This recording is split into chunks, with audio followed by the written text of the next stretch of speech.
নমস্কার বন্ধুরা, welcome to Gurukul study centre.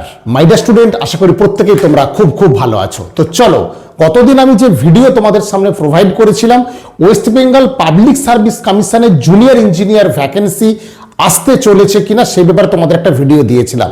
তো আজকের থাম্বনেল দেখেই বুঝতে পেরেছো সেই পিএসসির জুনিয়র ইঞ্জিনিয়ার নিয়েই আজকের কিন্তু নিউ একটা ভিডিও তোমাদের সামনে আমি বিভিন্ন তথ্য তুলে ধরবো। তো তোমরা অনেকেই আমাকে হোয়াটসঅ্যাপ করেছো বা ফোন করেছো যে স্যার একদম হয়তো তোমরা নতুন স্টুডেন্ট, তাই তোমরা 2022-এর যে নিউ নোটিশটা ছিল সেটা কি জানতে চেয়েছো। তো সব নেই আজকের এই ভিডিও, তাই বলবো যারা একদম আমাদের এই নতুন ইউটিউব চ্যানেলে তোমরা ভিডিও দেখছো তাদের প্রত্যেককে বলবো আমাদের এই চ্যানেলটা গুরুকুল স্টাডি সেন্টার ইউটিউব চ্যানেলটা অবশ্যই তোমরা সাবস্ক্রাইব করো।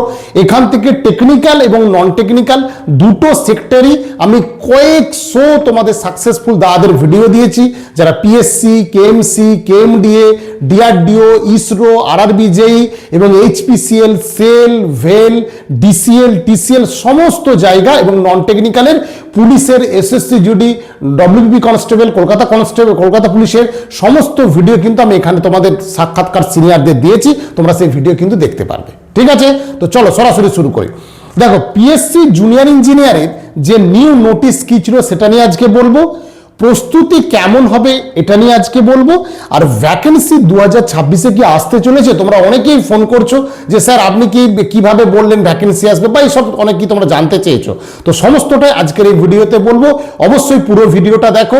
আর আমি বলবো আমাদের গুরুকুল স্টাডি সেন্টার যে পেজ আছে সেই পেজটা কিন্তু তোমরা অবশ্যই ফলো করবে, কারণ নিউ নোটিশের শুধু পিএসসি বলে না, যে কোনো নিউ ভ্যাকেন্সি যখন বেরোয়, নিউ অ্যাডভার্টাইজমেন্ট যখন বেরোয়, আমি কিন্তু পেজে ওটা আপলোড করে দিই, তোমরা কিন্তু সবাই দেখতে পাবে। এবং সাক্ষাৎকার, স্টুডেন্টদের সাক্ষাৎকার আমরা কিন্তু পেজে সেখানে প্রোভাইড করি। ঠিক আছে, তো এইগুলো তোমরা সবই পাবে। তো চলো সরাসরি শুরু করা যাক আজকের ভিডিওতে। দেখো, আমাদের প্রথমেই তোমাদের আমি যে পাবলিক সার্ভিস কমিশনের যে 2022-এর অ্যাডভার্টাইজমেন্ট নম্বরটা ছিল 9/2022, সেই ভ্যাকেন্সির যে লিস্টটা ছিল, রিক্রুটমেন্ট এক্সামিনেশনের যে লিস্টটা ছিল সেটা কিন্তু অ্যাডভার্টাইজমেন্ট নম্বরটা তোমাদের সামনে আমি নতুন করে তুলে ধরলাম। একবার আমি খুব সংক্ষেপে বলছি, পরেই বিষয়টা উল্লেখ করব কারণ বলছি। দেখো, junior engineer civil mechanical electrical recruitment examination 2022, অর্থাৎ 2022-এ এই ভ্যাকেন্সি এসেছিল, লাস্ট ভ্যাকেন্সি। তাহলে 2023, 2024, 2025 আবার কিন্তু 2026 এসে গেছে। প্রায় 3 থেকে 3.5 বছর, মানে 4 বছর যদি তুমি ধরতে পারো, 22-কে ধরে নিলে, তাহলে 4 বছর পর কিন্তু আবার ভ্যাকেন্সি আসার সম্ভাবনা সত্যিই প্রবল। কারণ আমি এর আগে বলেছি যে পিএসসির কিন্তু নিউ চেয়ারম্যান এখন একদম স্থায়ী চেয়ারম্যান এসে গেছেন। তো চেয়ারম্যান এসে গেলে বিভিন্ন যে প্রসেসগুলো থাকে সেগুলো কিন্তু রিক্রুটমেন্ট হবে, এবং কেন আরো ভ্যাকেন্সি বেরোবে সেই নিয়ে কিন্তু পরেরটাই আমি আসছি। তো দেখো, এখানে সেই vacancy West Bengal sub ordinate service engineer civil mechanical electrical. হ্যাঁ, এখানে একটু বলে দিই, যারা ন্যূনতম ডিপ্লোমা পাস সিভিল ইলেকট্রিক্যাল মেকানিক্যালে তারাই কিন্তু এই ফর্ম ফিল আপ করতে পারবে, বিটেক থাকলেও কিন্তু কোনো অসুবিধা নেই। আর একটা কথা তোমাদের বলে দিই, অনেকেই বলছিলে যে স্যার এটা কোর টেকনিক্যাল এক্সাম। আমি কিন্তু বারবার বলছি এখানে নন টেকনিক্যাল, মানে ম্যাথ, রিজনিং, তোমার সায়েন্স বলো, ইংলিশ বলো, জিকে বলো, কোনো আদার্স কোশ্চেন থাকে না, অনলি কিন্তু এটা টেকনিক্যাল কোশ্চেন।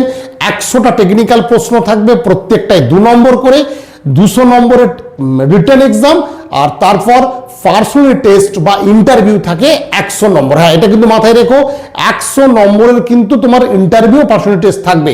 এখানে কিন্তু একটা কথা বলি, যারা প্রিপারেশন শুরু করছো, শুধু যে রিটেন পাস করে গেলাম বলেই কিন্তু হবে না, পিএসসির ইন্টারভিউ কিন্তু যথেষ্ট টাফ। তাই কনসেপচুয়াল তোমাকে প্রিপারেশন নিতে হবে, একদম কোর টেকনিক্যাল বিষয় প্রিপারেশন নিতে হবে। গুরুকুল স্টাডি সেন্টারের সুনামধন্য শিক্ষকরা, একদম যারা গভর্নমেন্ট ফ্যাকাল্টি আছে, গভর্নমেন্ট ইঞ্জিনিয়ার ফ্যাকাল্টি, তারাই কিন্তু এখানে পড়ান। শনিবার রবিবার সকাল 10:30 থেকে বিকেল 5টা পর্যন্ত অনলাইন এবং অফলাইন সমস্ত ক্লাস আমাদের কিন্তু নতুন করে শুরু করছি।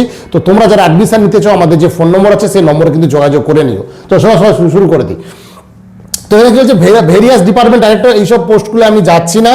এখানে যেটা তোমাদের বলবো, এই যে নট মোর দ্যান 36 ইয়ার্স, তোমরা অনেকেই জানতে চাইছিলে, আমাকে হোয়াটসঅ্যাপ করেছো, কমেন্ট করলে হয়তো সবার উত্তর আমি সেই মুহূর্তে দিতে পারি না, কিন্তু আমি পরে এটা আনসার দিই। দেখো, এর কিন্তু এজটা কিন্তু 36 বছর বলেছে, অর্থাৎ যদি দেখা যায় যে 2026-এর ভ্যাকেন্সি আসবে, তাহলে কিন্তু জানুয়ারি মাস থেকে দেখা গেছে ভ্যাকেন্সি নাম্বার, বয়স কিন্তু, এজ কিন্তু কাউন্ট হয়। সেখানে দেখো, এখানেও কিন্তু 01/01/2022, তোমার এসেছিল হচ্ছে বর্ন নট আর্লিয়ার দ্যান 2 জানুয়ারি 1986। বোঝা গেল, এটা বিষয় ছিল। দ্য আপার এজ লিমিট যেটা ছিল সেটা সেম একদম, এসসি এসটিদের জন্য 5 বছর এবং ওবিসির জন্য 3 বছরের সেই ছাড়টা কিন্তু এখনো মানে যেরকম ছিল সেই হিসেবে, ঠিক আছে। এই বিষয়টা তোমাদের কিন্তু মাথায় রাখতে হবে, বলে দিলাম। আচ্ছা, এবার এখানে তোমাদের যে বিষয়টা আরো দু একজন প্রশ্ন আমাকে করেছিলে সেইটার আমি বলবো। ক্যান্ডিডেট এখানে, হ্যাঁ, এটা হচ্ছে ability to read write speak to Bengali. অনেক নন বেঙ্গলি স্টুডেন্ট আমাকে ফোন করেছো বা তোমরা ভিডিও দেখে হয়তো ফোন করেছো। দেখো, বারবার আমি এটা তোমাদের বলেছিলাম যে আজকে দেখিয়ে দেবো, সেটা দেখিয়ে দিচ্ছি, একবার চেক করে নাও। দেখো, ability to read write and speak, অর্থাৎ বলতে মানে পড়তে, লিখতে এবং বলতে হবে কিসে? বাংলাতে। বাংলাতে তোমাকে পড়তে হবে, লিখতে হবে এবং বলতে হবে। তো দেখা গেছে ইন্টারভিউয়ের সময় যদি কোনো নন বেঙ্গলি স্টুডেন্ট থাকো, সেখানে তোমাকে একটা হয়তো পেপার, একটা দৈনিক পত্রিকা তোমাকে তো একটুখানি পড়তে বলবে, ঠিক আছে। এই ব্যাপারটা কিন্তু তোমার ক্ষেত্রে থাকবে। আচ্ছা, 160 টাকা তোমার ফিজ লাগে। তো এটা সবই একদম, এই বিষয়গুলো হয়তো অনেকেই তোমরা জানো। আর নন ক্রিমিলিয়ার ক্যান্ডিডেটস যারা যারা আছো তারা এটা করে পিডব্লিউডি ফর পিডব্লিউডি যে ক্যান্ডিডেট তারাও কিন্তু আছো। তো এই ছিল গতবারের 2022-এর অ্যাডভার্টাইজমেন্ট নোটিশ। তো এখানে সেরকম এবারেও হয়তো সেরকম খুব বেশি চেঞ্জ হবে না, তবে ইডব্লিউএস যারা আছে ইডব্লিউএস এর সিটটা এবারেও থাকবে। তো সেটা আশা করছি ইডব্লিউএস সিট থাকবে।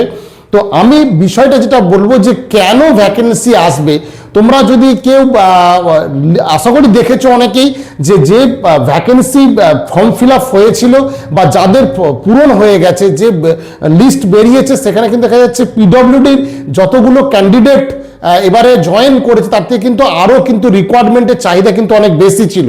সেটা একটা প্রথম প্রশ্ন। সেকেন্ড প্রশ্ন হচ্ছে যারা পিএসসি জুনিয়র ইঞ্জিনিয়ার অনেকে পেয়েছে, তারা কিন্তু পিএসসি জুনিয়র ইঞ্জিনিয়ার ছেড়ে আবার কিন্তু তারা অনেকেই, আমারই পরিচিত অনেকজন আছে, তারা কিন্তু অন্যান্য চাকরিতে চলে যাচ্ছে। তার ফলে কিন্তু দেখা যাবে এই যে ভ্যাকেন্সি আবার কিন্তু সেই পুরনো মানে আগের ভ্যাকেন্সিগুলো কিন্তু খালি হয়ে যাচ্ছে এবং নিউ ভ্যাকেন্সি তো আছেই, যেহেতু 3 থেকে 4 বছর তোমাদের রিক্রুটমেন্টটা বন্ধ আছে, মানে রিক্রুটমেন্ট যেহেতু 4 বছর পর হতে চলেছে, আবার কিন্তু সেই ভ্যাকেন্সি আসার সম্ভাবনা খুবই প্রবল। তাই বলবো প্রিপারেশনটা খুব ভালো করে নাও।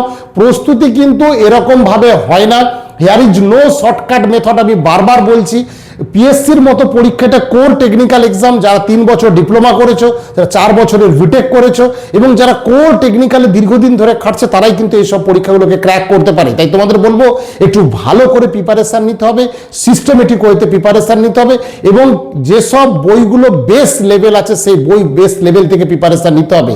তো যারা অনলাইন স্টুডেন্ট ছিল, বহু স্টুডেন্ট ছিল আমাদের যারা অনলাইন স্টুডেন্ট, তারা শুধুমাত্র কিন্তু পিএসসি যখন অ্যাডভার্টাইজমেন্ট হয়েছিল তখনই কিন্তু তারা অ্যাডমিশন নিয়ে ক্লাস করেছিল। তাদের যেহেতু ইন্টারভিউ 100 নম্বরের, বারবার বলছি, ওইভাবে ইন্টারভিউ শুধুমাত্র গেলে কিন্তু হবে না, একটু কনসেপ্ট ক্লিয়ার করতে হবে এবং সেখানে কিন্তু তোমাকে দীর্ঘ টাইম একটু ক্লাস করতে হবে, নাহলে কিন্তু ওই জিনিসটা আবার তোমার হাত ছাড়া হয়ে যাবে।